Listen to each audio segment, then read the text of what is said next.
6 सेकंदामध्ये 12 मुलांना जन्म. 6 सेकंदात 12 मुलांचा बाप होणं एवढं तुम्ही सोपं समजला, परंतु हा अतिशय मायेचा असणारा चमत्कार आहे बरं का, लक्षात ठेवा. आता मायेबद्दल जर बोलायचं म्हटलं तर मायेचे प्रकार 3 आहेत. आलं का लक्षात? त्याचा वेगळा व्हिडिओ मी काढीन, परंतु दृष्टांत मी याच्यासाठी सांगतोय. माया काय करू शकते, माया काय करू शकते जगातल्या बरं का, संपूर्ण जगामध्ये 3 गोष्टीचं वर्णन तुम्ही कधीही करू शकत नाही. कारण या 3 गोष्टींना आकार नाही, कोणतं रूप नाही. आलं का लक्षात? आकार नाही, रूप नाही, तुम्हाला सांगतो गंध नाही, कोणतीच गोष्ट या 3 वस्तूंना नाही. त्या 3 वस्तू कोणत्या, त्या 3 गोष्टी कोणत्या हे मी मध्ये कुठंतरी व्हिडिओमध्ये सांगतो. पर कथा अशा आहेत. एकदा आता तुम्हाला माहित आहे कृष्ण आणि सुदामा. कृष्ण म्हणलं की सुदामा आणि राधा, राधा कृष्ण किंवा मैत्रीचं नातं म्हटलं की कृष्ण सुदामा यांची कथा येते. मग दोघेजण फिरत असताना लक्षात ठेवा, सुदामानी भगवान कृष्णांना प्रश्न विचारला, देवा, ही लोक सगळे कीर्तनकार सांगतात मायेत गुंतू नका, मायाजाळात फसू नका. नीट लक्ष द्या बरं का. काय असती ही माया हो? मला त्या मायेला पाहायचं आहे किंवा त्या मायेला मला जाणायचं आहे. भगवान श्रीकृष्ण सांगतात बरं का, अरे मायेला कोण जाणू शकत नाही. आलं का लक्षात? नाही नाही, मग तुम्ही देव कसले, तुम्ही मित्र माझं कसलं, सांगायलाच पाहिजे आहे मला. मग भगवान कृष्ण म्हणाले, ठीक आहे म्हणले, वेळ आल्यानंतर सांगतो. मग असेच काही दिवस निघून गेले. मग एकदा दोघेजण नदीवरती स्नानासाठी गेले.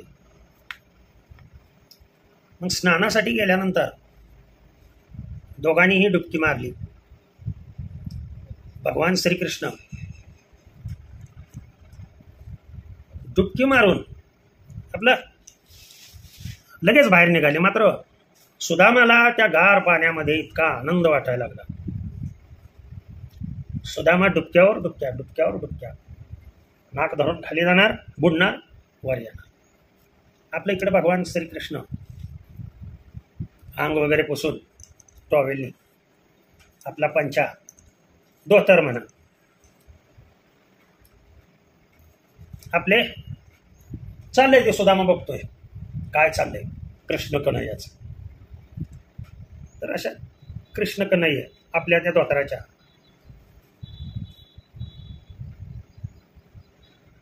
आपण धोतराच्या याच्या घड्या घालतो. लक्षात आलं?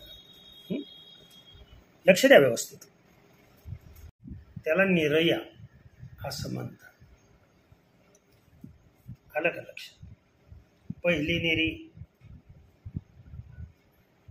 घातल्यानंतर दुसरी निरी, दुसऱ्या निरीला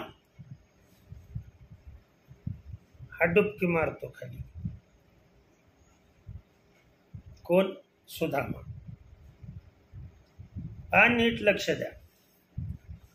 सुदामाने डुबकी मारल्यानंतर अचानक, एक मिनिट, अचानक परिस्थिती बदलल्यानंतर पूर आला आणि त्या पुरामध्ये सुदामा वाहत गेले. अशा ठिकाणी वाहत गेले. त्या ह्याच्यामध्ये पुरामध्ये इतका मोठा पूर होता तो. उलता पालता गटांगळ्या खाऊन सुदामाची अवस्था बेशुद्ध अवस्था झाली. आणि नदीच्या काठाला जसं वसन अडकतं ना तशा पद्धतीनं अगदी दुसऱ्या राज्यात गेला. तिथल्या लोकांनी बर का, लोक नदीच्या काठी जमलेले होते. काय घडलं होतं त्या गावात? त्या गावचा म्हणजे राज्याचा म्हणा, पहिले राजे होते ना, गाव बदललं की गावात राजा असायचा. त्या गावच्या राजाचा मृत्यू झाला होता आणि त्याचं दहन करण्यासाठी नदीच्या काठी लोक जमा झाले होते. आता लोकांच्या नजरेस हे सुदामा पडलेले बेशुद्ध अवस्थेत लक्षात आलं. बाहेर काढलं, शुद्ध वगैरे काय राहिली नाही. पाणी आत जाऊन पूर्णपणे मेमरी लॉस झाली. मी कुठून आलोय, काय नाव सुद्धा आठवणीत राहिलं नाही त्याला. मग आता राजा मृत झालेला देह जाळण्यासाठी तिथं गेल्यानंतर हे सुदामा तिथं सापडल्यानंतर पहिलं कसं होतं, राजाची निवड ही हत्तीच्या साह्याने, हत्तीच्या सोंडेमध्ये माळ अडकवायची आणि तो हत्ती ज्या व्यक्तीच्या गळ्यात तो हार घाली ती व्यक्ती राजा. नेमकं सुदैव असं या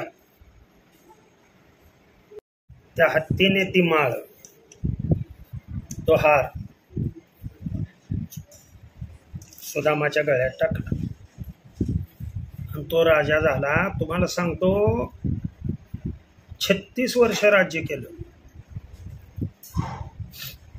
किती वर्ष? 36 वर्ष राज्य केलं आणि 12 मुलं झाली. 12, 3 वर्षाला एक. आणि 12 मुलांना जन्म दिल्यानंतर अचानक पत्नी मरण पावली. कोणाची? सुदामा राजा झाला आहे ना, त्याचं लग्न बी लागलं. 36 वर्ष निघून गेली, 12 मुलं झाली, लक्षात ठेवा. आणि 12 वर्षानंतर 36 वर्षानंतर बायको मरून गेली. पण पूर्वी कसं होतं तुम्हाला सांगतो,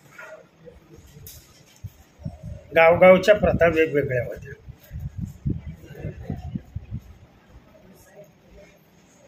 आता स्त्रीला त्याच्या पत्नीला जाळण्यासाठी घेऊन निघाले. आता राजाची पत्नी म्हणल्यानंतर त्यामध्ये राजाला बी सजवणं आलं. म्हणजे माझी पत्नी वारली, मला का सजवत आहे? म्हणले तुम्हालाही पत्नी बरोबर दहन द्यावी लागते. काय बोलताय? हो. असं म्हटल्यानंतर अहो म्हणले आमच्याकडे इकडं असलं नाही. म्हणले पती मेल्यानंतर स्त्रीनं सती जायची ही पद्धत आहे. नाही म्हणले आमच्या राज्यामध्ये सत्या जायची पद्धत आहे. ध्यानात आलं? पत्नी गेल्यानंतर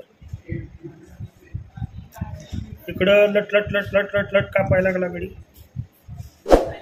प्रेत नेलंय तिथं, यालाही नटवून नेलं सुदामाला पण. आणि अग्नी दिला आणि त्या अग्नीमध्ये आता तुम्हाला यात उडी टाकून सत्या जायचं आहे म्हणले सगळे लोक. सुद्धा मला बोलते बरं काय, म्हणला ही उदबत्ती पोळी तर मी उड्या आणतो आणि ह्या अग्नीमध्ये उडी टाकायची. तेवढ्यात त्याला बुद्धी सुचली. म्हणला जातो म्हणला, सत्या जायचं तुमचं मत आहे तर सत्या जातो म्हणला मी, पण मला एकदा स्नान करू दे मला. मनात ह्याने ठरवलं इकडं अग्नीत भाजून मारण्यापेक्षा तिकडे पाण्यात बुडून मेल्याला लय चांगलं नाही, ते गारगार तर आहे. जी डुबकी मारली नाक छाप धरलं, पण किती वेळ श्वास रोखून झाला. शेवटी मनुष्य देह आणि श्वास रोखून धरता येईना म्हणून पट्ट धरून असा वर निघाला. कृष्ण तिसरी निरी पूर्ण करत होता. म्हणजे 2 निऱ्या घालून तिसरी निरी, 1 निरी घालायला किती वेळा. तेवढ्या सेकंदामध्ये 6 सेकंदामध्ये मायेचा चमत्कार दाखवला. ये म्हणले, वर ये म्हणले, घाबरून म्हणले हे काय देवा म्हणले.